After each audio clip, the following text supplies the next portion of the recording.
Mwaramutse neza, mwiriwe neza, nyemerera ngo ikaze nanone kuri Storyteller Rwanda.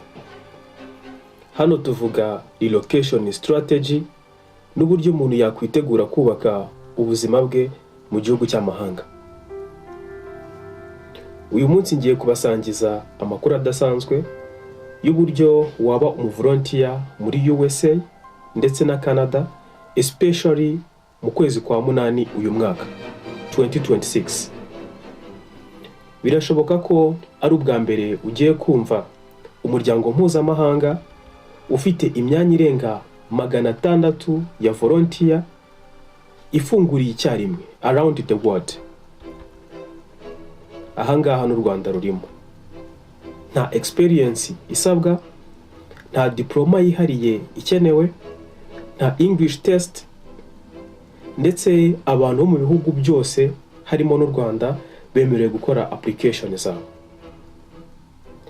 Ano ni amahirwe nyayo ashobora kugufasha gutera indi ntambwe igana ku ntego zawe. Abantu benshi bagorwa no kubona contract mu bihugu byo hanze bakiri mu Rwanda. Ariko volunteer program ni zimwe mu buryo bwabigufashamo udatanze amafaranga menshi. Ikaguhesha visa yo kujya USA cyangwa se Canada muri no mwaka wa 2026 kuko ni program zizewe kandi zemewe n'amategeko. Mbaye honest, abantu benshi ntibabuzwa amahirwe n'ubwinshi bwa application ziba ziri gukorwa, akenshi biterwa nuko baba batiteguye neza. Icya mbere, batekereza gukora relocation cyangwa kwimukira mu mahanga batiteguye neza mu mutwe. Abandi bapanga kujya hanze nta strategy y'amafaranga na make bafite. Hari n'ababona amahirwe kuyabyaza umusaruro bikabananira. Aha rero niho bamwe bakunze kugwa. Reka tugaruke kuri no organization ndetse n'amahirwe iri gutanga. Uno muryango witwa Camp Hill Communities. Uno ni umuryango utari mutoya. Umaze imyaka irenga 80 ukora. Ufite communities zirenga 150, ugakora mu bihugu birenga 20 ku isi hose. Ukorana n'abantu bafite ubumuga bwo mu mutwe ndetse n'abandi bose batandukanye harimo n'abazima. Intego yabo akenshi no kubaka community iri strong. Kugira abantu bunze ubumwe bakorera hamwe kandi bubahana. Ni organization nini yizewe kandi yemewe n'amategeko. Birashoboka ko atari ubwa mbere yumvise, ariko uno munsi urayisobanukirwa kurushaho. Ese ninde wemerewe kuba yasaba cyangwa se gukora application kuri no volunteer program nkuzaniye? Niba uri interested kuri no program ukaba ushaka gukora application, ugomba kuba ufite imyaka 18 kuzamura. Ikindi ukaba ufite ubushobozi bwo kuvuga English, Icyongereza, byibuze basic. Kuba ufite ubushake bwo kwiga no kunguka ubumenyi bushyashya. Ufite kwihangana no kubaha abantu muri wowe.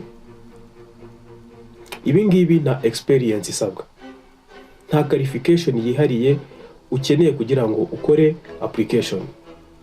Ikindi kandi abasaba baturuka mu bihugu byose around the world, ku isi hose, n'u Rwanda rurimo. Aya mahirwe ni amahirwe meza cyane ku bantu bashaka global exposure no kugenda ibihugu by'amahanga mu buryo bwemewe.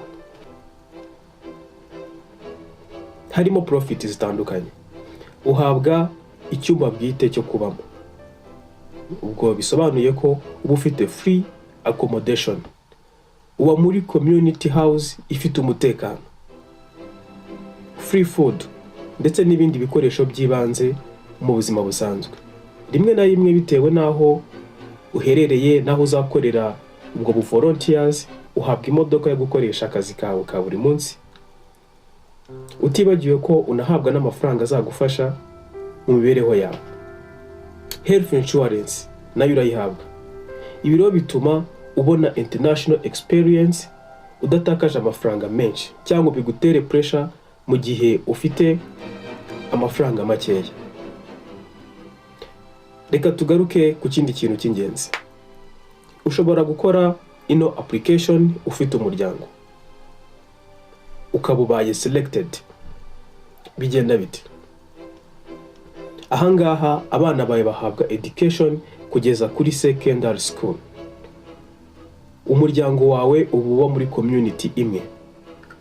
Ku bantu bafite imiryango hari inkunga y'inyongera, cyane cyane ku bafite abana. Ariko hari inama nshaka kukugira, nkunze kugira n'abandi bantu benshi. Niba ufite umuryango ukaba selected, wowe banza ugende wige system neza, ubone stability, nyuma wenda nibwo wasazana umuryango wawe. Ano mahirwe ntago ari muri United States of America gusa, hari n'amashami menshi muri Canada. Imyanya myinshi iri kuboneka ku bantu ku hantu hatandukanye, urugero nka Pennsylvania, New York, Minnesota, California n'ahandi henshi. Ano ni amahirwe ku bantu bashaka kwerekeza muri North America mu buryo bwemewe n'amategeko, atari gucora-cora. Inama nakugira, ntugategereze kuba wujuje ibintu byose kugira ngo utangire application yawe. Ntutegereze kuba perfect. Tangirira aho uri, ukoresha ibikoresho ufite. Kwimukira mu mahanga cyangwa se gukora relocation udafite income strategy biraguhenda. Gusa nanone ntugomba kujya hanze uri zero mu mufuka, uri empty pocket.